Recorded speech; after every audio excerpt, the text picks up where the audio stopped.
एकादशोऽध्यायः। ध्यानम्। ॐ बालरविद्युतिमिन्दुकिरीटाम् तुङ्गकुचाम् नयनत्रययुक्ताम् स्मेरमुखीम् वरदाम् कुशपाशाभीतिकराम् प्रभजे भुवनेशीम्। ॐ ऋषिरुवाच देव्या हते तत्र महासुरेन्द्रे सेन्द्राः सुरावह्नि पुरोगमास्ताम् कात्यायनीम् तुष्टुरिष्टलाभात् विकाशिवक्ताब्ज विकाशिताशाः। देवि प्रपन्नार्तिहरे प्रसीद प्रसीद मातर्जगतोऽखिलस्य प्रसीद विश्वेश्वरि पाहि विश्वम् त्वमीश्वरी देवि चराचरस्य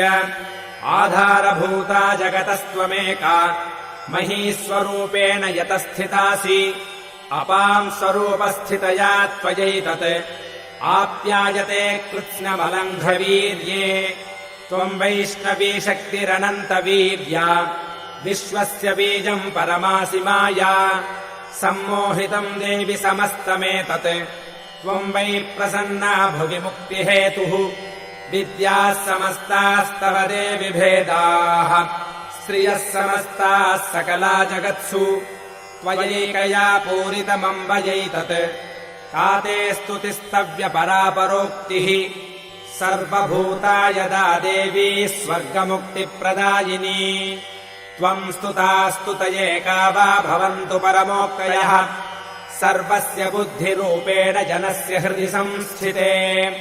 स्वर्गापवर्गदे देवि नारायणि नमोऽस्तुते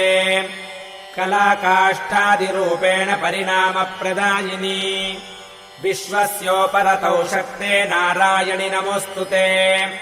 सर्वमङ्गलमाङ्गल्ये शिवे सर्वार्थसाधिके शरण्ये त्र्यम्बके गौरि नारायणि नमोऽस्तुते सृष्टिस्थितिविनाशानाम् शक्तिभूते सनातनि गुणाश्रये गुणमये नारायणि नमोऽस्तुते शरणागतदीनार्तपरित्राणपरायणे सर्वस्यार्तिहरे देवि नारायणि नमोऽस्तुते हंसयुक्तविमानस्थे ब्रह्माणि रूपधारिणि कौशाम्बहक्षरिके देवि नारायणि नमोऽस्तुते त्रिशूलचन्द्राहिधरे महावृषभवाहिनि माहेश्वरी स्वरूपेण नारायणि नमोऽस्तुते मयूरकुक्कुटवृते महाशक्तिधरे नघे कौमारी रूपसंस्थाने नारायणि नमोऽस्तुते शङ्खचक्रगदाशार्ङ्गगृहीत परमायुधे प्रसीद वैष्णवी रूपे नारायणि नमोऽस्तुते गृहीतोऽग्रमहाचक्रे दंष्ट्रोद्धृतवसुन्धरे वराहरूपिणि शिवे नारायणि नमोऽस्तुते नृसिंहरूपेणोग्रेण हन्तुम् दैत्यान् कृतोद्यमे त्रैलोक्यत्राणसहिते नारायणि नमोऽस्तुते किरीटिनि महावज्रे सहस्रनयनोज्ज्वले वृत्रप्राणहरे चैन्द्रि नारायणि नमोऽस्तुते शिवदूती स्वरूपेण हतदैत्यमहाबले घोररूपे महारावे नारायणि नमोऽस्तुते दंष्ट्राकरालवदने शिरोमाला विभूषणे चामुण्डे मुण्डमथने नारायणि नमोऽस्तुते लक्ष्मीलज्जे महाविद्ये श्रद्धे पुष्टिस्त्वधे ध्रुवे महारात्रि महाविद्ये नारायणि नमोऽस्तुते मेधे सरस्वतिवरे भूतिबाभ्रवितामसि नियते त्वम् प्रसीदेशे नारायणि नमोऽस्तुते सर्वस्वरूपे सर्वेशे सर्वशक्तिसमन्विते भयेभ्यस्त्राहिनो देवि दुर्गे देवि नमोऽस्तुते एतत्ते वदनम् सौम्यम् लोचनत्रयभूषितम् पातु नः सर्वभीतिभ्यः कात्यायनि नमोऽस्तुते ज्वालाकरालमत्युग्रमशेषासुरसूदनम् त्रिशूलम् पातु नो भीतेर्भद्रकाळि नमोऽस्तुते हिनस्ति दैत्यतेजांसि स्वनेनापूर्यया जगत् सा घण्टा पातु नो देवि पापेभ्यो नः सुतानिव असुरासृग्वसा पङ्कचर्चितस्ते करोज्ज्वलः शुभाय खड्गो भवतु चण्डिके त्वाम् नता वयम् रोगानशेषानपहंसि तुष्टारुष्टातु कामान् सकलानभीष्टान् त्वामाश्रितानाम् न विपन्नराणाम् त्वामाश्रिता ह्याश्रयताम् प्रयान्ति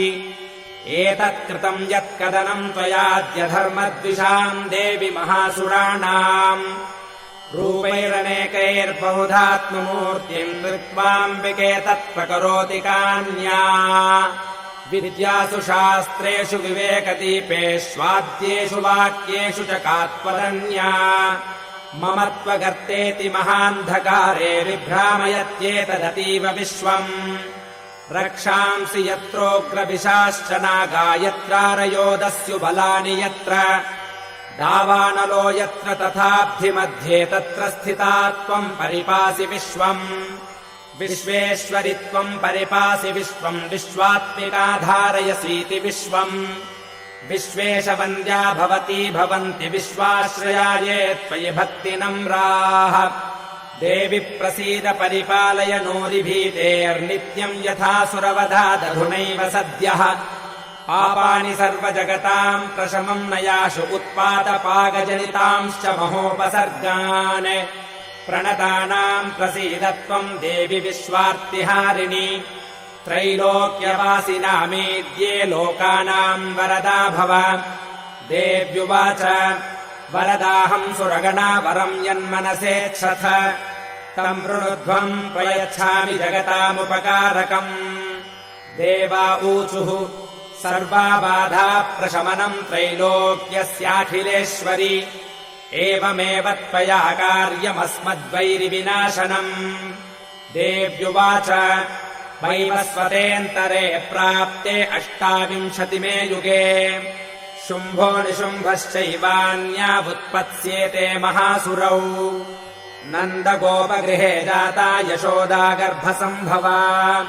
ततस्तौ नाशयिष्यामि विन्ध्याचलनिवासिनी पुनरप्यतिरौद्रेण रूपेण पृथिवीतले अवतीर्य हनिष्यामि वै प्रचित्तांस्तु दानवान् भक्षयन्त्याश्च तानुग्रान् वै प्रचित्तान् महासुरान् रक्तादन्ता भविष्यन्ति दाडिमीकुसुमोपमाः ततो माम् देवताः स्वर्गे मर्त्यलोके च मानवाः स्तुवन्तो व्याहरिष्यन्ति सततम् रक्तदन्तिकाम्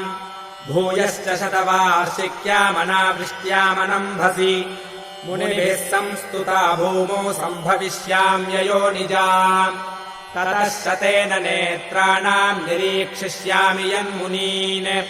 कीर्तयिष्यन्ति मनुजाः शताक्षीमीति माम् ततः ततोऽहमखिलम् लोकमात्मदेहसमुद्भवैः भरिष्यामि सुराः शाकैरावृष्टेः प्राणधारकैः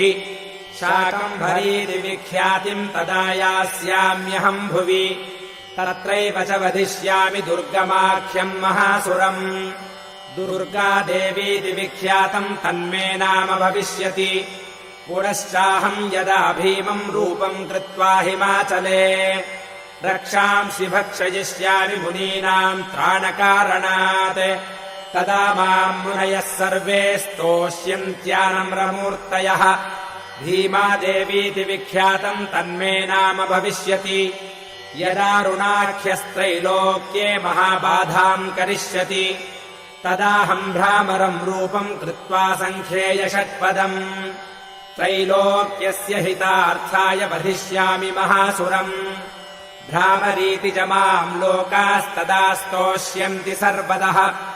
इत्थम् यदा यदा बाधा दानवोत्था भविष्यति तदा तदावतीर्याहम् करिष्याम्यनि संक्षयम् ओम् इति श्रीमार्कण्डेयपुराणे सावर्णिके मन्वन्तरे देवीमाहात्म्ये